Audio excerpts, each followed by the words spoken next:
All right, current life situation. Sitting under an umbrella here in Thailand. Just had me a good strawberry shake. Relaxing, relaxing. Okay, so let's see. Let's update where we're at in life. Still talking with Jen about doing my assistant stuff. We're boyfriend and girlfriend now officially. I talked about that, but as far as support, I think that's a husband's job to support his, well, obviously his wife and kids.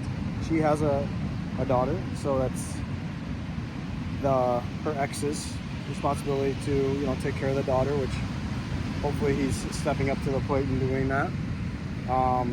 Obviously, I feel it's different. So when you're from for a first world country, and then like a lot of guys will send money back to their girlfriends and wives in the Philippines or whatever. And so, but for one, we just started dating, so the whole supporting thing. Some people say it's a sim mentality. Some people say that's just the right culture thing to do. Something, be careful. I've been scammed before, so I know. I've talked to girls in the Philippines before, and usually you can tell when they're legit. One thing I'll say about Jen, and I don't want to make this all about Jen and my relationship now, but it is part of my life and what's going on, is she has not asked for money once. She's very humble in the sense that she's not all about money. She thinks she wants to support her man, as far as teaming with them so they can make more money together, the power couple dynamic. But she has friends, that the foreigners get a boyfriend and then they just ask for things. And she's like, I hate that. That's not the way it should be. They don't even help support their partner. They don't support him and help him make money. They don't even know how he makes his money. And so she's like, I'm not like that. And so even if she's very poor, she won't ask for it because she just doesn't agree with that type of mentality, even when she could use it. And I'm pretty generous in the fact that I'll throw a few bucks here and there, obviously. But one thing that is the case, I said, I don't really feel right because we're not husband and wife, of me just sending you money every month to help you pay your rent since you're not working.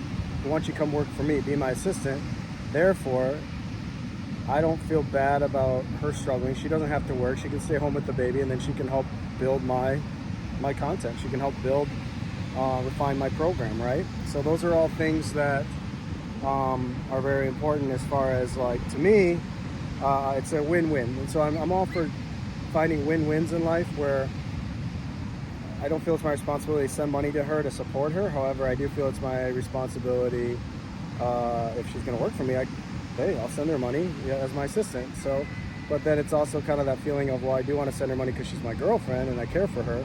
So I feel like that's the best way to do it, best of both worlds. Lastly, I got news that the condo that I'll be moving into in Tampa, I thought I was getting the downstairs unit with the yard for my dog.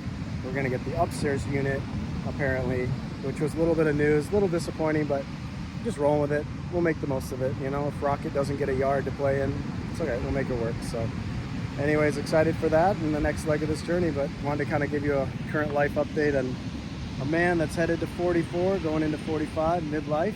This is such a midlife crisis right now, right? But I hope it's relatable because, guys, if I'm here, you can lose your job tomorrow, and next thing you're on a beach a month later in Thailand or a few weeks later. So what a rocky ride, but rocky in a good way. I mean, what a fun roller coaster ride this has been. But after the high, there is that low, and there is that boom. You kind of hit your head. So I'll prepare for it. But all things considered, guys. Well, give you one more shot of this view, and we will talk to you tomorrow. Have a great day.